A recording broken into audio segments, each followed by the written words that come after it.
ब्राह्मण वोट के बाद अब बात काशी में फूलन देवी की नो एंट्री की, क्योंकि जहां एक तरफ तमाम दल ब्राह्मणों को अपने पाले में लाने की कोशिश में जुटे हैं, वहीं बिहार की एक पार्टी फूलन देवी की प्रतिमा के जरिए निषादों को साधकर यूपी में अपनी जगह बनाने की कोशिश में है।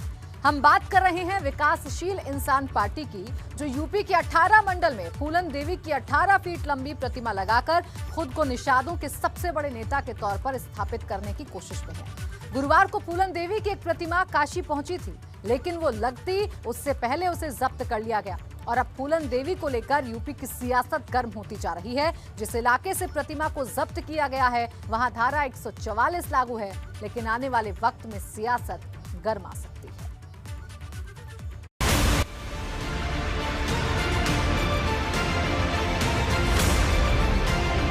यूपी में मूर्ति पर जंग, क्या बदलेगा सियासी रंग?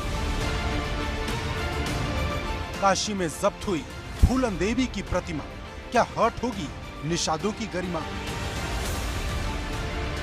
18 मंडल, 18 मूर्ति, चुनाव में दिखेगी दस्यु सुंदरी की कीर्ति। यूपी में इस वक्त दो जातियों का सबसे ज्यादा शोर है, पहला ब्राह्मण और दूसरे मल्लाह। क्योंकि जहां एक तरफ राजनीतिक दल ब्राह्मणों को साधने के लिए ब्राह्मण सम्मेलन कर रहे हैं, तो दूसरी तरफ राजनीतिक दलों का एक धड़ा मल्लाह वोट बैंक को साधने में जुटा है।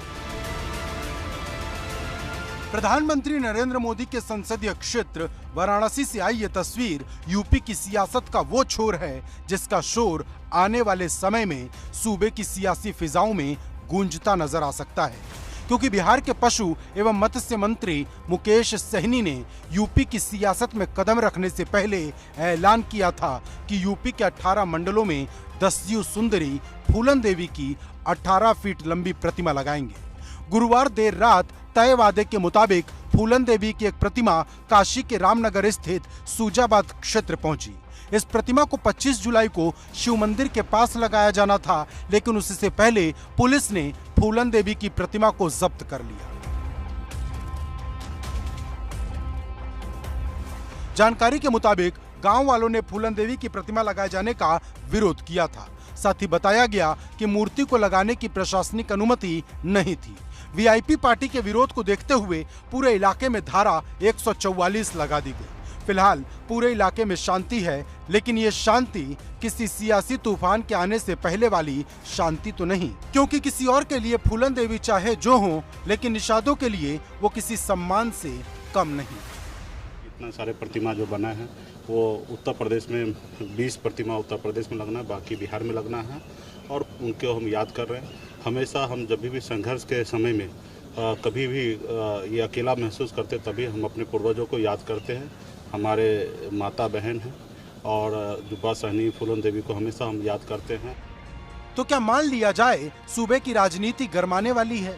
क्योंकि मुकेश सहनी का यूपी में भले ही उतना दबदबा ना हो, लेकिन फूलन देवी की प्रतिमा जब्त होने की घटना ने उन्हें पांव जमाने का मौका जरूर दे दिया है। क्योंकि फूलन देवी की प्रतिमा लगे ना लगे, लेकिन इस प्रकरण से यूपी में वीआईपी को जरूर राजनीतिक ऊंचाई मिलने की उम्मीद है। क्योंकि यूपी में अभी तक निषाद पार्टी ही खुद को निषादों का असली नेता बताती रही है और ये पहली बार है जब उसे इस मोर्चे पर किसी ने चुनौती दी है।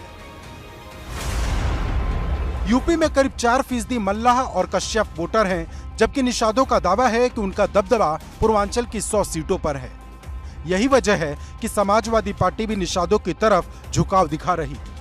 हाल ही में अखिलेश यादव निषादों के बड़े नेता रहे मनोहर लाल की जयंती पर उनकी मूर्ति का अनावरण करने उन्नाव पहुंचे थे, लेकिन वीआईपी पार्टी फूलन देवी को निषादों के रोल मॉडल के तौर पर स्थापित करने की कोशिश में है।